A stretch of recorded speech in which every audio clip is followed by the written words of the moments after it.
Hello, this is Adam Egamenini, and this is my presentation on what I would like my future classroom community to look like.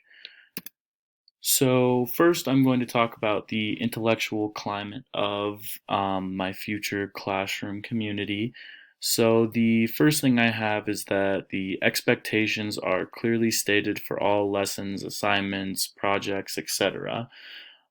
This is so students know what needs to be done and they can begin setting goals for that project or that lesson so they know what they need to do and they can set their goals and begin working towards those goals. Next thing I have is that mistakes and misunderstandings will not be seen in a negative light but as an opportunity to learn.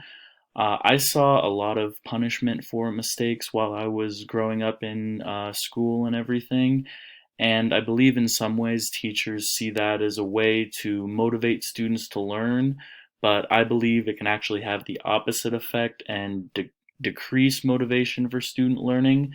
I believe it's a lot better to use positive reinforcement and positive interventions to help the students and guide them towards their goals. Next thing I have is that all students will be challenged.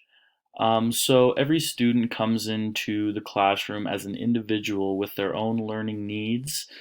My goal is that every student will be actively learning and be actively challenged in that learning. So the more advanced kids will be just as challenged as the students who are struggling. Um, and in doing this, I also really hope that my students develop a large amount of problem solving skills. I hope to teach mathematics, but I believe that problem solving skills can help in really any subject and are very, like a very much so real world application. The next thing I want to talk about is the use of the Pomodoro technique. So the Pomodoro technique was developed traditionally.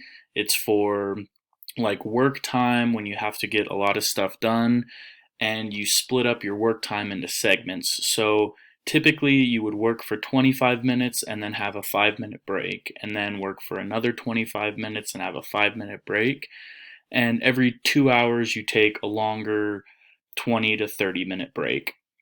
That's not easy to place into a classroom, but I believe its ideas and why it is used are really important and can benefit students.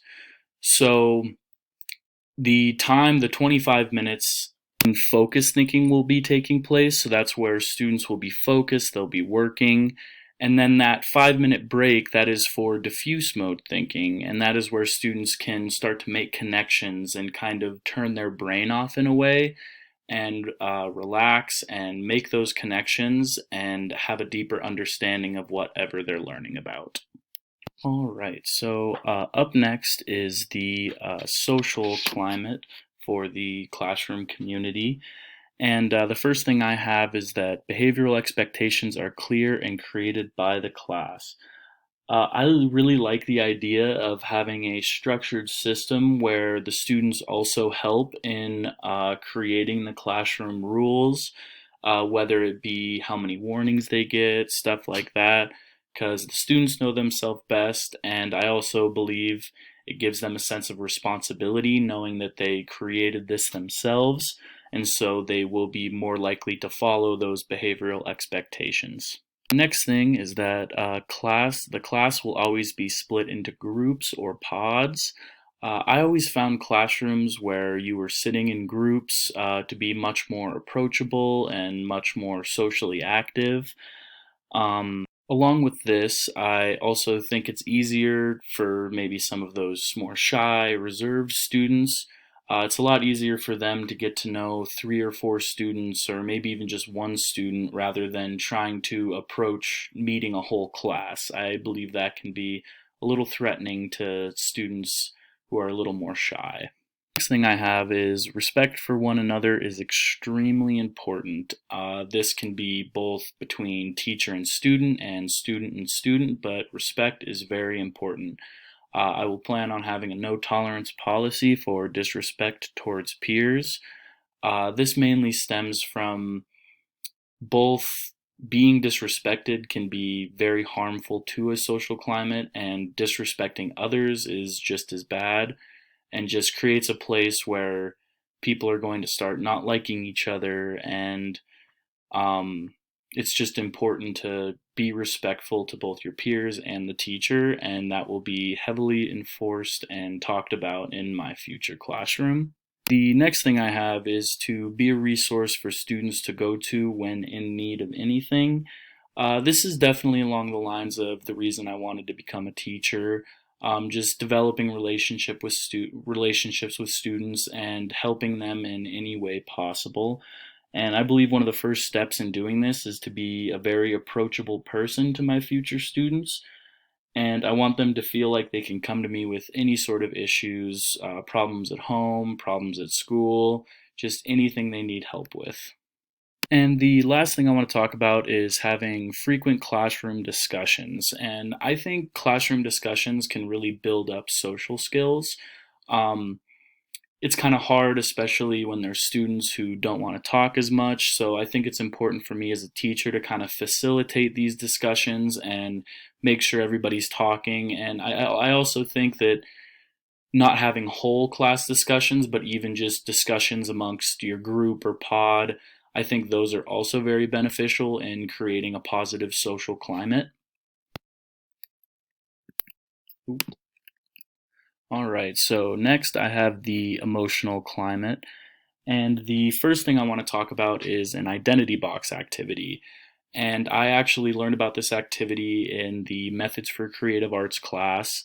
And it's an activity where you decorate a box, and the outside is your outside identity. So, what's obvious? Maybe what you look like, things you like to do, stuff like that. They can use pictures, really anything to decorate this box.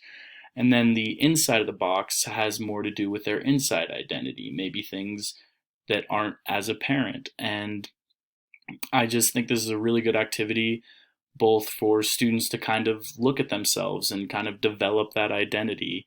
And I also think it's cool because then students can maybe find things that other students like, then they can make friends based on this. Next thing I have is that there will be a no tolerance policy for remarks or actions based on race, gender, religious views, or anything that could come from preconceived ideas and not about the individual student, but a group they belong to. This is something that I think is very, very important in today's world. Just making sure everybody's included and not being casted out for anything, any group they belong to, or anything along those lines. So there would be a no tolerance policy, because I also believe these things, such as race, gender, religious views, those are really closely linked with identity, and negative remarks based on those ideas can be very damaging to a student's identity. So this next one I also talked about in the intellectual climate, but I also think it goes very well with the emotional climate, and it's that student mistakes should be viewed as an opportunity to learn. I believe it can be very damaging to a student's mental health to be told they're wrong in negative ways and they're stupid, things like that. It can make students feel really bad. So I think it's just important to look at mistakes as an opportunity to learn, an opportunity to go up. So the next thing is the Secret Pal Books activity, which I actually found in the Practical Classroom Management book. So it is basically an activity where every student has their own book, and other students write positive comments in the book. There's a lot of different ways students can go about this. They could write positive words that go with people's names, so like an acronym. They can also just write compliments, things like that. And then at the end of the week, the students all get to read their books.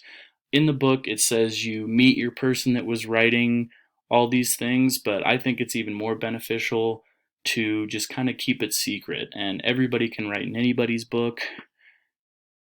And I just believe this activity can greatly benefit students' mental health and create a really positive emotional climate for the classroom as a whole.